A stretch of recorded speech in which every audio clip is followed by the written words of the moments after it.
Hello बच्चों, आज आपको बताने जा रहे हैं हम क्लास 11 फिजिक्स शुरू से स्टार्टिंग से क्लास 11 आज से हम स्टार्ट कर रहे हैं। तो आप बने रहिए। आप यदि नए हैं तो चैनल को सब्सक्राइब कर लीजिए, बेल आइकन को प्रेस कर लीजिए और अपने दोस्तों के बीच में इस वीडियो को अधिक से अधिक शेयर कीजिए और उसको इस चैनल के बारे में कन्विंस कीजिए।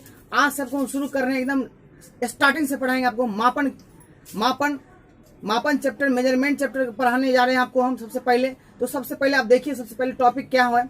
टॉपिक है क्या आपका, सबसे पहले भौतिक राशि, फिजिकल क्वांटिटी, भौतिक राशि, फिजिकल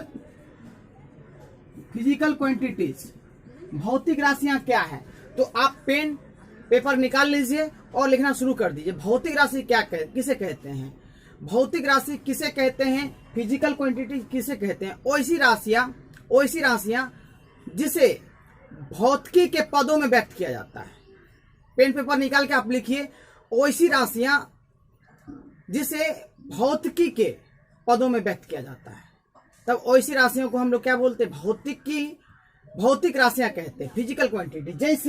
जैसे समय, द्रव्यमान, लंबाई, बल, कार्य, ऊर्जा, त्वरण, वेग, एक्सेट्रा आदि, ये सब भौतिक राशियां हैं, ठीक है ना। ये सब भौतिक राशियां किसे कहते हैं, फिर से एक बार बोलते हैं। ऐसी राशियां जिसे भौतिकी के पदों में व्यक्त किया जाता है, ऐसी राशियां जिसे भौतिकी के पदों में व्यक्त किया जाता है, उसे हम क्या कहते हैं, भौतिक राशि कहते हैं। भौतिक राशि कितने प्रकार के होते हैं, भौतिक राशि दो प्रकार के होते हैं। There are two types of physical quantity, दो प्रकार के होते हैं। एक मूल राशि और दूसरा व्युत्पन्न राशि होता है। मूल राशि को हम लोग आधारी राशि भी बोलते हैं, ठीक है ना। फंडामेंटल क्वांटिटीज बोलते हैं इसको इंग्लिश में, या एलिमेंट्री क्वांटिटीज बोलते हैं। तो सबसे पहले मूल राशि कहते किसे हैं, ऐसी भौतिक राशि, आप लिखिए पेन पेपर निकाल के, ऐसी भौतिक राशि जो एक दूसरे पर निर्भर नहीं करता है, मतलब स्वतंत्र रहता है, इंडिपेंडेंट, स्वतंत्र रहता है, एक दूसरे पर निर्भर नहीं करता है, तब वैसे भौतिक राशि को मूल राशि कहते हैं। मूल राशि की संख्या 7 होता है। कौन कौन सा, लंबाई, द्रव्यमान, समय, ज्योति तीव्रता, फिर ताप, विद्युत धारा और पदार्थ की मात्रा, ये 7 राशि होता है। और 2 पूरक मूल राशि होता है। पूरक मूल राशि, एक होता है समतल कोण, एक होता है घन कोण होता है, ठीक है ना। तो ये इस प्रकार से 7 राशियां होता है। 2 पूरक मूल राशि होता है, समतल कोण और घन कोण। अब व्युत्पन्न राशि किसे कहते हैं, व्युत्पन्न राशि ऐसी भौतिक राशि जो एक दूसरे पर निर्भर करता हो, या हम बोल सकते हैं इसको क्या, ऐसी भौतिक राशि जो मूल राशि के पदों में व्यक्त किया जाता है, तब ऐसी राशि को हम लोग बोलते हैं व्युत्पन्न राशि बोलते हैं। तो व्युत्पन्न जैसे हो गया क्या, बल, क्षेत्रफल, जैसे क्षेत्रफल क्या हो गया आपका, क्षेत्रफल कौन सा राशि है, ये है आपका व्युत्पन्न राशि। क्षेत्रफल बराबर होता है लंबाई गुने चौड़ाई, तो लंबाई कौन सा राशि है, मूल राशि है। लंबाई कौन सा राशि है, मूल राशि। लंबाई किसी पर डिपेंड नहीं करता है, चौड़ाई किसी पर डिपेंड नहीं करता, लेकिन ये क्षेत्रफल जो है ये डिपेंड कर रहा है किस पर, लंबाई पर। लंबाई यदि बढ़ेगा तो क्षेत्रफल भी बढ़ेगा, चौड़ाई बढ़ेगा तो क्षेत्रफल भी बढ़ेगा। इसका मतलब ये हुआ कि क्षेत्रफल क्या है, किसी राशि पर निर्भर कर रहा है, मतलब मूल राशि पर निर्भर कर रहा है, इसलिए उसको हम बोलेंगे क्या, व्युत्पन्न राशि है। जैसे क्या हो गया आपका वेग, तो वेग बराबर क्या होता है, वेग बोलो या चाल, वेग या चाल, तो क्या होता है, दूरी बटे समय। दूरी कौन सा राशि हो गया, दूरी हो गया आपका ये जो है मूल राशि है, समय क्या है, मूल राशि है। तो ये मूल राशि, दोनों मूल राशि है, ठीक है ना। इस दोनों पर क्या कर रहा है, ये निर्भर कर रहा है, कौन, वेग या चाल। यदि ये बढ़ेगा दूरी तो चाल भी बढ़ेगा। मतलब क्या है कि इस दोनों में बढ़ोतरी होगा, दूरी और समय में, तो चाल में भी क्या होगा, बदलाव आएगा। इसका मतलब ये हो गया कि कौन सा राशि है, व्युत्पन्न राशि है, ठीक है। मापन की क्यों आवश्यकता पड़ी, देखिए सबसे पहले मापन क्या है, मेजरमेंट। हम ब्रह्मांड में जितने भी वस्तुएं हैं ना, सबको मापते हैं। बिना मापे हुए तो हम रह ही नहीं सकते। पहले भी मापा जाता था, लेकिन पहले उतना उपकरण नहीं था हमारे पास, उतना डिवाइस मेरे पास नहीं था, मापने के लिए यंत्र नहीं था मेरे पास। लेकिन जैसे जैसे साइंस जैसे डेवलप कर रहा है, उस प्रकार से क्या हो रहा है, हम लोगों को एकदम छोटा छोटे वस्तु को हम क्या कर सकते हैं, माप सकते हैं। मापने की बहुत ही आवश्यकता। पहले भी हम मापते थे, जैसे क्या आपको पहले कहता था, बहुत दिन पहले, बहुत सालों पहले, जैसे एक कुत्ता और एक घोड़ा को खड़ा कर दिया गया, बोला कौन बड़ा है इसमें से, आप बोलोगे क्या, घोड़ा बड़ा है, कुत्ता छोटा है, लेकिन कितना छोटा है कुत्ता घोड़ा से, ये बताना मुश्किल नामुमकिन था। मतलब क्या, एकदम एग्जैक्ट हम बता नहीं सकते थे। लेकिन अब क्या हो गया, हमारे पास यंत्र आ गया, उपकरण आ गया, तो हम एकदम एग्जैक्ट बता सकते हैं नाप के कि इतना सेंटीमीटर ज्यादा है, इतना सेंटीमीटर कम है, इसकी लंबाई इतना ज्यादा है, इतना कम है, ठीक है ना, एकदम। इसलिए मापन की आवश्यकता पड़ा है। पहले क्या करते हम लोग, चावल लेने जाते थे तो क्या होता था, एक डिब्बा से दे दिया जाता था, डिब्बा में, या पहले आप क्या कोबा से दिया जाता है, इस तरह से दे दिया निकाल के। लेकिन अब क्या किया जाता है, अब तौल के दिया जाता है मापन, 1 kg दीजिए, 2 kg दीजिए, इस प्रकार से। तो धीरे धीरे साइंस क्या हो रहा है, डेवलप कर रहा है, उस तरह से क्या हो रहा है, उपकरण भी बन रहा है। तो इसलिए मापन की बहुत आवश्यकता। ब्रह्मांड में जितनी भी वस्तु है सबको अब माप सकते हैं, लगभग माप सकते हैं सबको, ठीक है। अब आता है क्या, मात्रक। जैसे मात्रक क्या है, जैसे कि आप बोले 1 kg, क्या बोले आप, 1 kg, ठीक है। तो 1 kg क्या है, मात्रक है। तो अब लिखिए मात्रक किसे कहते हैं। मात्रक प्रत्येक भौतिक राशि के लिए, प्रत्येक भौतिक राशि के माप के लिए उसी राशि का कोई मानक चुन लिया जाता है। मतलब जिस भौतिक राशि को हम माप रहे हैं, जैसे मान लीजिए एक भौतिक राशि हो गया द्रव्यमान, हमको द्रव्यमान में केजी मापना है, तो उसी राशि का कोई मानक चुन लिया जाता है, स्टैंडर्ड कुछ चुन लिया जाता है, ठीक है ना। एक स्टैंडर्ड उसी में से चुन लिया गया और बोला गया कि ये 1 kg का है, बस उसको मान लीजिए 1 kg का। इसी के रिस्पेक्ट में किसी चीज को हम तोलेंगे, चीनी को तोले, दाल को तोले, मतलब आपको डिवाइस जो है बना कर रख दिया गया है लाइब्रेरी में कि ये आपका 1 kg का है। अब इसी के रिस्पेक्ट में चीनी लेना है, दाल लेना है, तो प्रत्येक भौतिक राशि के माप के लिए उसी राशि का कोई मानक चुन लिया जाता है, भौतिक राशि कहते हैं, ठीक है। अब भौतिक राशि, अब मात्रक आ गया, तो मात्रक जो है बनाने के लिए बहुत कुछ बातों को ध्यान में रखा जाता है कि उसकी आकार जो है निश्चित होना चाहिए। एक ऐसा आकार होना चाहिए, ना ही ज्यादा बड़ा होना चाहिए, ना ही ज्यादा छोटा होना चाहिए, एक निश्चित आकार का होना चाहिए। उसको इस प्रकार से ऐसा डिवाइस से बनाया, ऐसा पदार्थ से बनाया जाए जो कि ताप दाब में परिवर्तन हो भी जाए तो उस मात्रक में कोई परिवर्तन ना हो। ताप दाब बदल गया लेकिन वो मात्रक बदले नहीं। जैसे कि आप मान लीजिए क्या 1 kg लिए, ठीक है ना, 1 kg आप मान लीजिए क्या ले लिया, कुछ भी लिए तौल के लिए। अब जो चीज आप मान लीजिए कि दूसरे प्रदेश में खरीदे हैं, दूसरे देश में जाके खरीदे हैं, वो आप यदि आप अपने घर के आसपास आप तौलवाते हो, वो चीज उतना ही होना चाहिए। मतलब क्या, दूसरे देश में गए तो वहां ठंडा था, यहाँ क्या है, ज्यादा टेम्परेचर, यहाँ ज्यादा गर्मी है, तो क्या मान बदल जाएगा उसका, 1 kg से आधा kg हो जाएगा, ऐसा नहीं है। मतलब ताप दाब बदलना नहीं चाहिए। उस यंत्र को इस प्रकार से बनाइए जो ठंडा में भी 1 kg हो जितना, उतना ही गर्मी में भी हो। मतलब क्या कि बदलना नहीं चाहिए, सीधी सी बात है। उसको इस प्रकार से मापना है। मात्रकों की पद्धति, अब हम लोग देखेंगे सिस्टम ऑफ यूनिट्स। मात्रकों की पद्धति बनाया गया है। जैसे आप जानते हैं केजी होता है, ग्राम होता है। 100 ग्राम लेना है तो छोटा हो गया, मात्रक हो गया। 1 kg लेना है तो बड़ा हो गया वो, ठीक है ना। जैसे मीटर में मापते हैं, सेंटीमीटर में मापते हैं, फुट में मापते हैं। तो इस प्रकार से जो है ना मात्रकों का पद्धति बनाया गया है।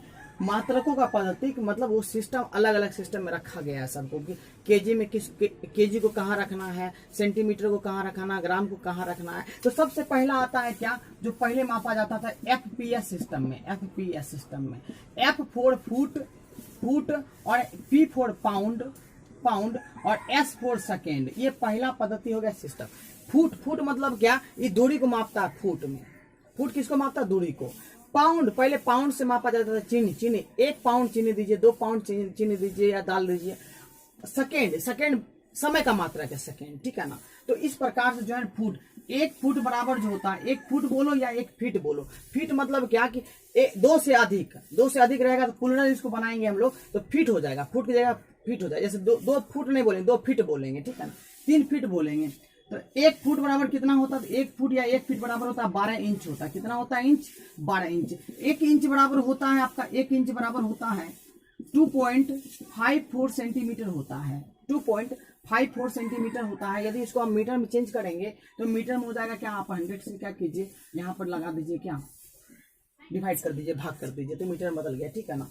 इस प्रकार से 1 पाउंड बराबर होता है आपका, 1 पाउंड बराबर होता है 453.6 ग्राम होता है। इसको केजी में यदि बदलिएगा तो 1000 से आपको भाग लगाना पड़ेगा। 1000 से भाग लगा दीजिए तो ये बदल जाएगा आपको किस में बताइए, ये बदल जाएगा केजी में। 1000 से भाग लगा दीजिए, ठीक है ना। अब आता दूसरा सिस्टम क्या आता है, दूसरा आता है सीजीएस सिस्टम। क्या आता है सीजीएस सिस्टम, आप नोट करते जाइएगा सब कुछ। सीजीएस सिस्टम, सी मतलब सेंटीमीटर, सेंटीमीटर मतलब क्या, ये दूरी को किससे मापेगा, सेंटीमीटर मापेगा, ठीक है। दूरी को किससे मापेगा, सेंटीमीटर मापेगा, सेंटीमीटर, ठीक है ना, सेंटीमीटर। और जी फॉर ग्राम, ग्राम मतलब क्या, ये द्रव्यमान को मापेगा किसमें, ग्राम में मापेगा। एस फॉर सेकेंड, तो सेकेंड मतलब क्या, समय का मात्रक क्या हो गया, सेकेंड हो गया, ठीक है। सेकेंड कभी किसी में बदलता नहीं है, समय का मात्रक सेकेंड ही रहता है, ठीक है ना। अब आता तीसरा सिस्टम क्या आ गया, एमकेएस सिस्टम। क्या आ गया, एमकेएस सिस्टम, एमकेएस सिस्टम, ठीक है ना। तो एमकेएस मतलब क्या हो गया कि M for metre, M for metre, और K for KG, K for KG, और एस फॉर क्या हो गया, सेकेंड हो गया, ठीक है ना। सेकेंड कभी बदलता नहीं है, यहाँ पर एम फॉर मीटर हो गया, के फॉर केजी, और एस फॉर सेकेंड हो गया। मीटर क्या दूरी को मापेगा, केजी द्रव्यमान को मापेगा, और एस सेकेंड, सेकेंड समय को मापेगा। अब देखिए यहाँ 4 नंबर क्या है, 4 नंबर में क्या आता है, सबसे अच्छा सबसे इंपॉर्टेंट है, ये पूरे दुनिया में जो है लागू किया गया, इसको 1960 में लागू किया गया था पूरे दुनिया में। और ये मात्रा को बता रहे हैं आपको अभी हम, एमकेएस सिस्टम। देखिए इसमें 3 मात्रा का है, मीटर, केजी और सेकेंड। मतलब ये माप सकता है दूरी को, ये माप सकता है क्या द्रव्यमान को, ये माप सकता है क्या समय को। लेकिन हम पढ़े कि मूल राशि 7 प्रकार के होते हैं, 7। द्रव्यमान, समय, लंबाई, ज्योति तीव्रता, विद्युत धारा, ताप और पदार्थ की मात्रा, इस 7 होता है। तो 7 तो नहीं आया यहाँ पर, इसलिए जो है एक जो है ना नया मात्रक बनाया है, जो सब इसको माना है, सारा देश ने माना है इसको, वो है एसआई सिस्टम। क्या है, SI system, international system, SI system. इसमें 7 मात्रकों को रखा गया है। पहला क्या, मीटर, दूसरा केजी, तीसरा सेकेंड, ये तो हो गया। ये तीनों देखिए इसमें आ गया, इसलिए हम इसको एमकेएस भी बोल सकते हैं, ठीक है ना, एसआई में। अब देखिए क्या, मीटर, केजी, सेकेंड तो आ ही गया है। उसके बाद ज्योति तीव्रता का होता है, कैंडिला होता है। क्या होता है मात्रक, कैंडिला, ज्योति तीव्रता का कैंडिला होता है। और फिर देखिए कैंडिला हो गया, और अब देखिए 4 हो गया। 5वां क्या होता है, विद्युत धारा। विद्युत धारा को मापते हैं एम्पियर से, किससे मापते हैं, एम्पियर से मापते हैं, ठीक है ना। अब देखिए 5वां हो गया। 6 नंबर क्या होता है, एम्पियर के बाद क्या आ जाएगा, 6 नंबर, 6ठा नंबर क्या हो जाएगा, ताप। ताप को मापते हैं केल्विन में मापते हैं, सेल्सियस में मापते हैं, ऐसा नहीं है, केल्विन में मापते हैं, केल्विन होता है। और पदार्थ की मात्रा को मोल कहते हैं, आप फिजिक्स में पढ़ेंगे मोल, पदार्थ की मात्रा को होता है क्या, मात्रा मोल। ये 7 प्रकार का हो गया आपका, 7। देखिए 3, 4, 1, 5, 1, 6, 1, 7। इस प्रकार से मात्रकों पद्धति को 4 भागों में बांटा गया, एफपीएस, सीजीएस, एमकेएस, एसआई।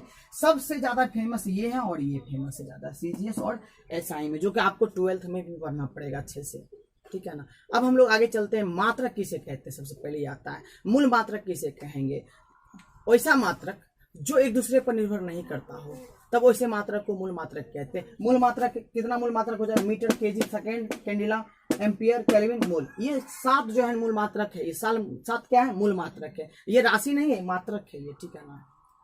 राशि हो जाएगा क्या, इसका दूरी हो जाएगा, इसका द्रव्यमान हो जाएगा, इसका समय हो जाएगा, समझ रहे ना, इसका ज्योति तीव्रता हो जाएगा। पूरक मूल राशि क्या, मूल मात्रक क्या हो जाएगा, समतल कोण का होता है रेडियन, और घन कोण का होता है एस्टेरेडियन होता है, ठीक है ना।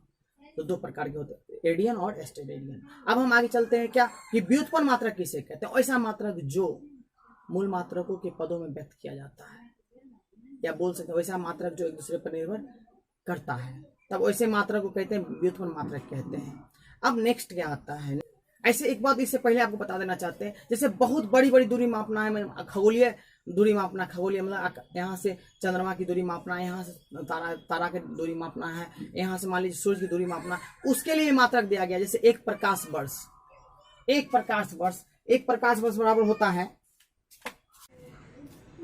तो हम लोग क्या करते हैं, कुछ मात्रक इतना बड़ा होता है, बहुत बड़ा मात्रक, जैसे बोले कि आपको क्या कि सूर्य के लिए, चंद्रमा के लिए, यहाँ से मापने के लिए, उसके लिए बनाया गया 1 प्रकाश वर्ष। प्रकाश वर्ष लाइट ईयर, 1 प्रकाश वर्ष में वह दूरी जो कि निर्वात में 1 वर्ष में तय करता है, 1 वर्ष में। तो 1 लाइट ईयर इक्वल टू होता है 9.46 × 10⁻15 मीटर। मतलब ये बहुत ही बड़ा लंबाई को माप सकता है, बहुत ही बड़ा दूरी को माप सकता है। खगोलीय मात्रक, एस्ट्रोनॉमिकल यूनिट, पृथ्वी से सूर्य की औसत दूरी को खगोलीय मात्रक कहते हैं। इसका होता है 1.496 × 10⁻11 मीटर। मतलब ये बहुत ही बड़ा मात्रक है, ये जो है ना खगोलीय दूरी को माप सकता है, ठीक है ना। पृथ्वी से आकाश दूरी को माप सकता है, पृथ्वी से आकाश को माप सकता है, जितने आकाश में जो भी चीज है सबको माप सकता है ये। एक पार्सेक 3.26 लाइट ईयर होता है। एक parsec equal to 3.26 light year होता है। और एक लाइट ईयर इक्वल टू क्या आता है 9.46 × 10⁻15 मीटर था। जब इसको हम लोग इंटू करेंगे तो इतना आता है 3.08 × 10⁻16 मीटर आता है। ये बहुत ही बड़ा होता है। ये भी सब ये सब क्या है, दूरी का मात्रक है। दूरी का प्रकाश वर्ष किसका मात्रक है, दूरी का है। खगोलीय मात्रक किसका है, दूरी का मात्रक है। पार्सेक किसका है, दूरी का मात्रक है। सब दूरी को मापता है। खगोलीय मात्रक मतलब कि आकाश की दूरी को माप, आकाश में जो भी चीज है, चंद्रमा है, चाहे सूरज है, चाहे तारा है, जो भी है सबको माप सकता है ये।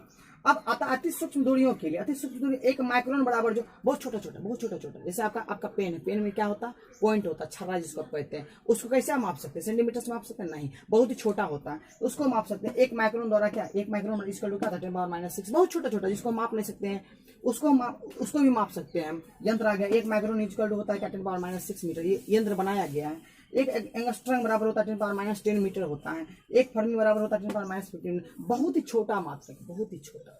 छोटे वस्तु को माप सकते हैं, बहुत ही छोटा कण को माप सकते हैं, कण को माप सकते हैं। साइंस इतना डेवलप कर रही है, कण को भी माप सकते हैं। तो इस प्रकार से आपको हम बताए हैं। नेक्स्ट वीडियो में आने वाला आपको विमीय सूत्र, विमीय समीकरण ये बताएंगे, और उसमें ही बताएंगे एरर भी बताएंगे आपको हम, एरर पढ़ाएंगे आपको हम। उसके बाद पढ़ाएंगे आपको हम सिग्निफिकेंट फिगर बताएंगे, आपको सार्थक अंक बताएंगे, आपको राउंड ऑफ बताएंगे, ठीक है ना। तो आप लगातार बने रहिए और अपने दोस्तों के बीच में आप कन्विंस कीजिए कि ये चैनल आपके लिए बहुत ही बेनिफिशियल है, और आप इसको सब्सक्राइब कर लीजिए और अपने दोस्तों के बीच में शेयर कीजिए बहुत अधिक से अधिक। मेरे मनोबल को बढ़ाइए।